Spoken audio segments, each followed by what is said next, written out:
नमस्कार दोस्तों, JDS competition में आपका स्वागत है। आज हम क्लास 9th ज्योग्राफी में 2 चैप्टर है और उसको फिनिश करेंगे।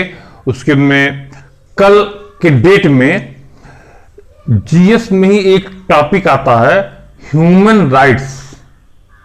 हम उसका डिटेल का लेक्चर लेंगे। उसके बाद परसों के लेक्चर से हम 10th शुरू करेंगे, 10th ज्योग्राफी। कई लोगों ने कहा हमको कि सर ह्यूमन राइट्स पे भी कुछ बता दीजिए, तो हम कहा ठीक है भाई, जीएस का एक टॉपिक है भी ऑलरेडी, तो पहले मैं क्लास 9th को कंप्लीट कर लूं, उसके तब बीच में एक दिन के लिए ह्यूमन राइट्स पे कल एक लेक्चर आपको बताऊंगा। और आज तो हम पहले चलते हैं chapter number 11 and chapter number 12। Chapter number 11 देखते हैं क्या है भाई। चैप्टर 11 पर्यावरण का मनुष्य पर प्रभाव। पर्यावरण का मनुष्य पर प्रभाव।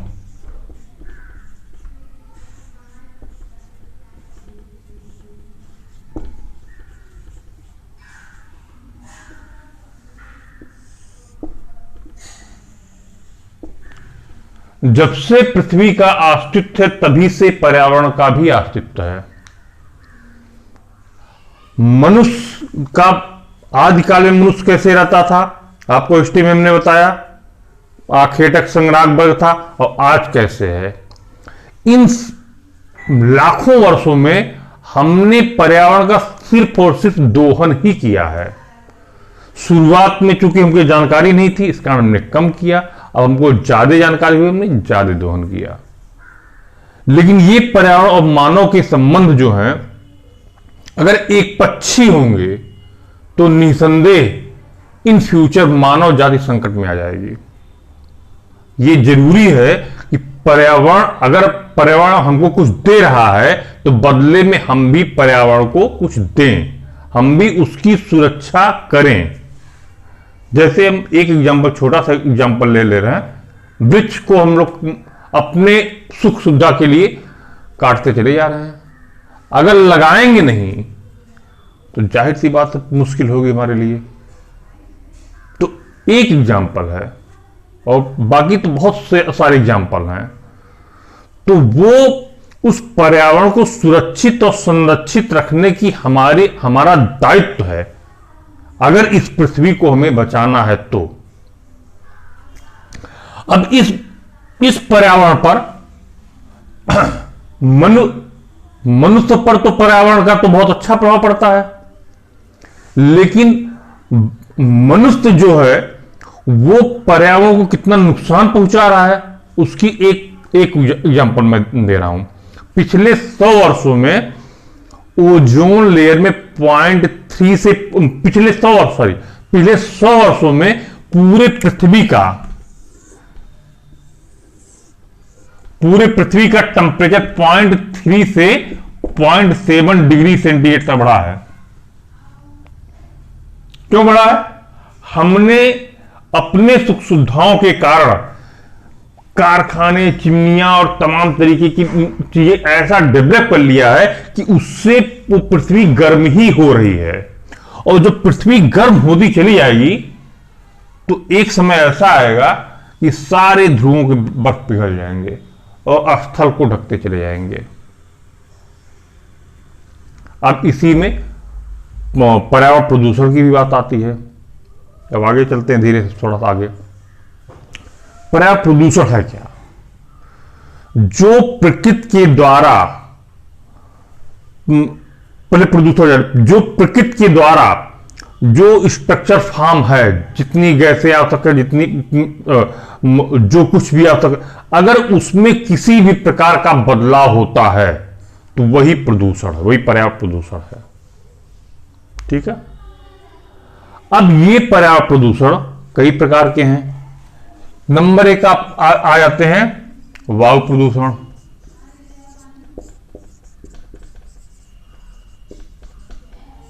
नंबर 2 पे चले जाते हैं जल प्रदूषण।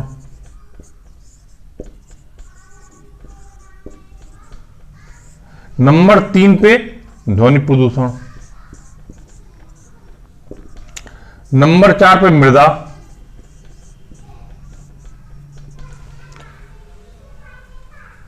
और भी बहुत सारे प्रदूषण, मेन ऊपर वाले 3 हैं, मेन 3 ऊपर वाले हैं। पहले वायु प्रदूषण पर चले जाते हैं। वायु प्रदूषण में क्या होता है, हमारे सराउंडिंग्स जो वायु है, जो एयर है, उनका जो संगठक तत्व है, अगर उसमें किसी प्रकार से बदलाव होता है तो प्रदूषण हो गया। और वायु प्रदूषण के रिस्पॉन्सिबल कौन है, जितनी मोटर गाड़ियां हैं, जितना गैस निकल रहा है उससे, वो जाके ऊपर वो उसके जो कंटेंट है उस कंटेंट को डिस्टर्ब कर रहा है, तो वो प्रदूषण हुआ। जैसे अब कौन कौन सी गैसें हैं, CFC, CO2, CO, ये सब मेन गैसेस हैं जो कि ऊपर जाके इस वायु के संगठक तत्व को डिस्टर्ब कर रही हैं। और फाइनली रिस्पॉन्सिबल है, फाइनली इन्हीं सब गैसों की वजह से ही ओजोन से जो O3 लेयर है, ओजोन लेयर है, वो डिस्टर्ब हो रही है।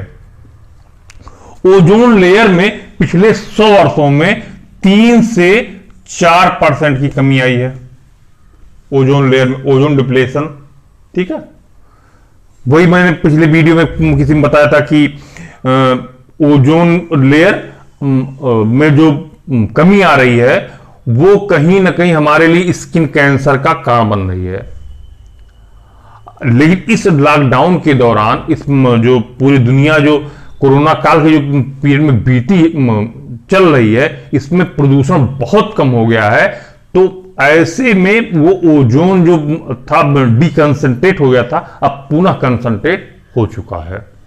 हाँ, लेकिन अब इसको कंटेन करने की आवश्यकता है। ये आपका वायु प्रदूषण होगा। और वायु प्रदूषण को अगर नहीं रोकेंगे तो श्वास की जो समस्या है, दमा की, वो बहुत ज्यादा बढ़ जाएगी। एजेड लोगों में ये समस्याएं कुछ ज्यादा ही पाई जाती हैं, तो बहुत परेशानी। फेफड़े का लंग्स कैंसर के मामले बढ़ जाएंगे। ये आपका वायु प्रदूषण से संबंधित होगा। जल प्रदूषण में आप चले आइए, कारखानों, चिमनियों, इन सबसे जो वेस्टेज मटेरियल निकलता है वो सीधे नदियों में चला जाता है। फिर नदियों को फिल्टर करके हम लोग या कहीं पानी पी लिया करते हैं। तो वो जो पानी है, वो पानी कहीं ना कहीं पोल्यूटेड हो रहा है। और समुद्र में रहने वाली जो मछलियां हैं उससे भी वो इफेक्ट हो रही। अब वो मछली कोई व्यक्ति खाएगा तो जाहिर सी बात है किसी ना किसी बीमारी का वाहक बन जाएगा। ये पारा उसमें होता है, मछलियां खा लेती हैं, तो वो भी एक परेशानी का कारण हो जाएगा। आर्सेनिक बहुत विद्यमान है पानी में। आज की डेट में आप देखते हैं कि पानी इतना पोल्यूटेड हो चुका है कि सभी लोगों ने, जो संपन्न वर्ग हैं, वो अपने घरों में आरओ लगवा रहे हैं। 100 TDS से नीचे, 100 TDS से नीचे ही पानी की शुद्धता है, उससे ऊपर नहीं। लेकिन कहीं भी चले जाइए, गंगा जवाब में पानी तो बहुतायत है, यहां भी चले जाइए तो 100 TDS से ऊपर ही आपको मिलेगा, जब तक कि आरओ नहीं लगवाएंगे या जब तक कि 300 फीट की गहराई पे नहीं जाएंगे तब तक। 100-150 के आसपास जब आप रहेंगे तो आपको ये 100 TDS से ऊपर ही पानी मिलेगा। और ये कहीं ना कहीं हमारे बॉडी में जाकर हमारे इंटरनल पार्ट को डिस्टर्ब ही कर रहा है। जल प्रदूषण का एक कारण ये भी हो गया। और जल प्रदूषण में एक और अखबार बात बता दें, ये जो कारखानों से जो पानी जाता है तो, और खेतों से जो पानी आता है, खेतों का जो यूरिया का पानी है, वो अगर किसी मान लीजिए तालाब है, मान लेते ये तालाब है, ठीक, और खेतों से पानी चला गया, खेतों से पानी गया इसमें, और यूरिया वाला पानी पहुंच गया यहां पे। अब यहां पे बहुत सारे एल्गी उगाएंगे, यानी कि सुपोषण हो जाएगा, यूट्रिफिकेशन हो जाएगा। तो जब यूट्रिफिकेशन हो तो पूरा तालाब का ऊपर का पूरा लेयर, ये जो जलकुंभी है, एल्गी है, और तमाम छोटे छोटे प्लांट, जो जलीय प्लांट है, वो पूरा ढक लेंगे। मछलियों के लिए कुछ बचेगा ही नहीं। तो जो पूरा का पूरा तालाब पूरा एक प्रकार से आपको कह सकते हैं आच्छादित हो जाएगा इनकी वजह से। तालाब अपना मूल स्वरूप खो देगा और मछलियां भी उसमें मरने लगेंगी। ये आपके जल प्रदूषण का एक बहुत बड़ी परेशानी है। ध्वनि प्रदूषण, जहां जाते हैं आप लोग बाइक पे देखते हैं नए नए लड़के टी टी टी टी सीटी बजाते रहते हैं बाइक से। अरे जहां आवश्यक वहीं बजाओ सीटी, हर जगह बजाने क्या हो सकता है। एक छोटा एग्जांपल प्रैक्टिकल वाला, बाकी इतनी गाड़ियां हो चुकी हैं, हम लोग इतने सुविधा भोगी हो चुके हैं कि बिना पैदल चल ही नहीं सकते। और सबसे ज्यादा तो बीमारियों का कारण यही है। और फैशन के नाम पे कहेंगे सुबह मॉर्निंग वॉक करने जाते हैं। अरे मॉर्निंग वॉक, अब अगर आधा किलोमीटर आप ही से पैदल चले जाओ तो वो ज्यादा बेहतर है कि सुबह मॉर्निंग वॉक ठीक है, हम कह रहे हैं सुबह की हवा बढ़िया होती है, मॉर्निंग वॉक कीजिए, लेकिन वो भी आधा किलोमीटर पैदल चले जाए ना, तो कम से कम उतना तेल भी बचेगा, उतना आपका शरीर वो भी करेगा, वर्क भी करेगा, फिजिकल वर्क भी करेगा, ये सब बातें। और ध्वनि इतना ज्यादा हो चुका है कि अब मनुष्य की श्रवण शक्ति कमजोर पड़ती चली जा रही है। मैं आपको एक डाटा बता रहा हूं,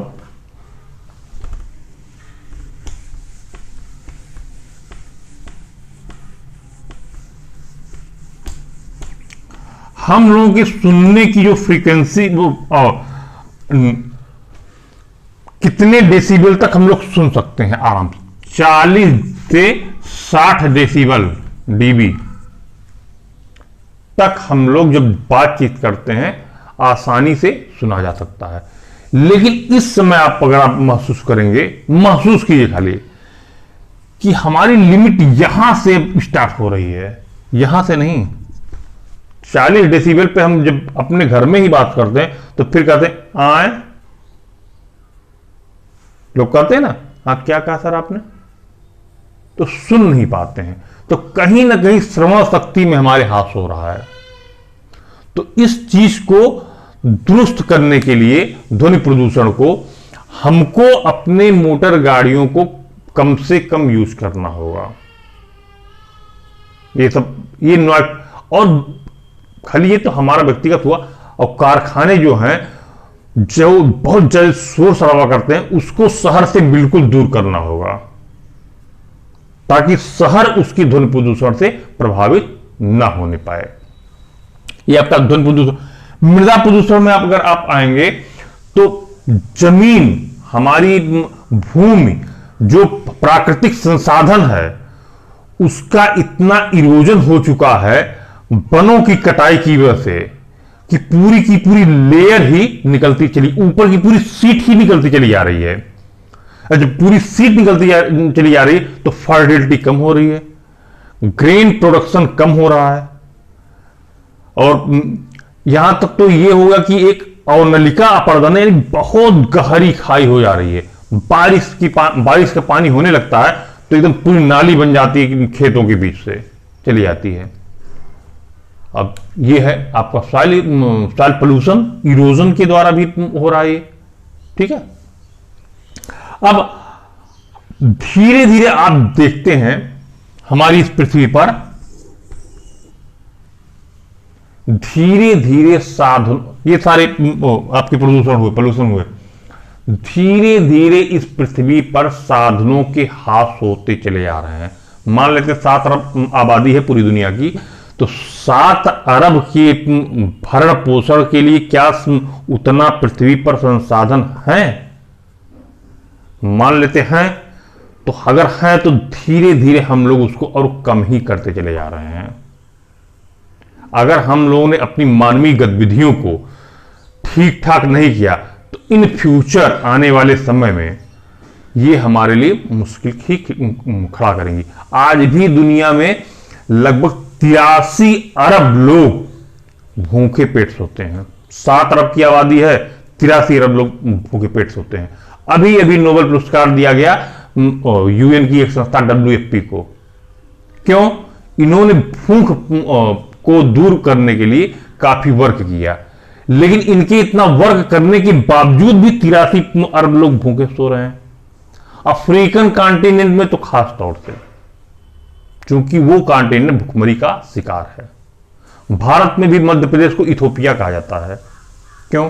वहां भी भूख से मरने वालों की संख्या ज्यादा है। सरकारें प्रयत्न कर रही हैं, लेकिन अभी उतना बेहतर नहीं हो पाया और करने की आवश्यकता है।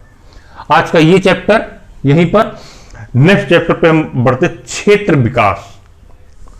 अगला चैप्टर लेते हैं, चैप्टर नंबर 12। चैप्टर नंबर 12 क्षेत्र विकास।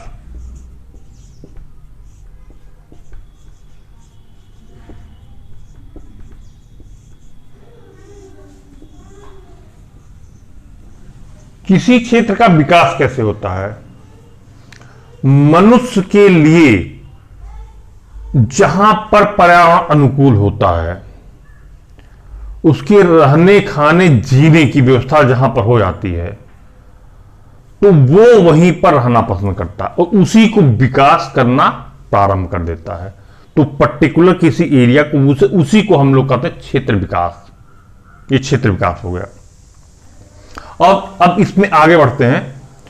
हर देश में अलग अलग किस्म की चीजें पाई जा रही हैं, और अगर वो चीज बहुतायत में है तो हमने उसको और ऊपर कर दिया। जैसे एक एग्जांपल लीजिए, मलेशिया में रबड़ बहुत ज्यादा होते हैं, पहले नहीं हुआ करते थे, लेकिन अंग्रेजों ने देखा कि मलेशिया की जो क्लाइमेट है वो रबड़ के अनुकूल है। उन्होंने थोड़ा दिमाग लगाया, तो अमेजन के जंगलों से रबड़ का प्लांट लाके वहां लगा दिए, भारत से मजदूरों को वहां पे भेज दिए। अब आज की डेट में स्थिति हो गई कि मलेशिया रबड़ का बहुत बड़ा उत्पादक हो गया है, रबड़ वहां की इकोनॉमी में शामिल हो गया है। ये मलेशिया क्या हुआ भाई? भारत में आप देखते कुद्रेमुख लौ ऐस की खाने हैं, तो हमने उसको डेवलप कर लिया, पूरे क्षेत्र का विकास हो गया, और उस लोहे को अंतरराष्ट्रीय स्तर पर या राष्ट्रीय स्तर पर बहुत ज्यादा उसको प्रोडक्शन किया, हर सामान गाड़ी मोटर सब बनने लगे कुद्रेमुख से। चीन में आप देखते हैं कि 4000 वर्षों से खेती हो रही है। चीन की बात आती है तो वहां पे 40 शताब्दियों, और चीन वासियों को 40 शताब्दियों का किसान भी कहा जाता है। क्यों? इसीलिए कि 4000 वर्षों से वहां पे खेती हो रही है, तो खेती को ही उन्होंने पूरा विकसित कर लिया, क्षेत्र पूरा विकसित होता चला गया। और आते हैं ऑस्ट्रेलिया में, आप देखते हैं वहां पर क्या होता, भेड़ पालने के लिए भेड़ के लिए क्लाइमेट बहुत अच्छा है वहां पर, तो भेड़ बहुत ज्यादा पाली जाती हैं। अब उससे हमको क्या फायदा होगा भाई? हम भेड़ पालेंगे तो हमको फायदा क्या होगा? उसका ऊन निकालेंगे, और कुछ जगहों पे खाते भी हैं, मांस उसका खाते भी हैं, उससे ऊन निकालते हैं मेनली, तो ये मैं जानता हूं, और ऊन अपना हर जगह एक्सपोर्ट करते हैं। अब वो उस भेड़ को ही इकोनॉमी का एक अपना हथियार बना लिया उन्होंने। ऐसे हर देश में, हर प्रदेश में इसी टाइप की इकोनॉमिक मूवमेंट या आर्थिक गतिविधियां शुरू हो गई। जहां पर जो संसाधन बहुतायत में है, उसी को हम आर्थिक रूप से वो मान लेते हैं कि ये हमारे आर्थिक के लिए बहुत ज्यादा आवश्यक होगा। यही आपका क्षेत्र विकास है। अब आज आपका क्लास 9th पूरा कंप्लीट होता है। कल हम ह्यूमन राइट्स के बारे में एक बढ़िया बेहतरीन लेक्चर लेंगे, जरूर सुनिएगा, क्योंकि ये टॉपिक बहुत ही महत्वपूर्ण है और पूरे इस समय बर्निंग इशू में है कि ह्यूमन राइट्स है क्या। तो उसका कल एक वीडियो तैयार करके मैं अपने इसी चैनल पर डाल दूंगा। और जीएस के लिए अच्छा भी, मेंस में भी क्वेश्चन आते हैं, पीटी में तो आ ही जाया करते हैं। आज के लिए बस इतना ही। नमस्कार, धन्यवाद।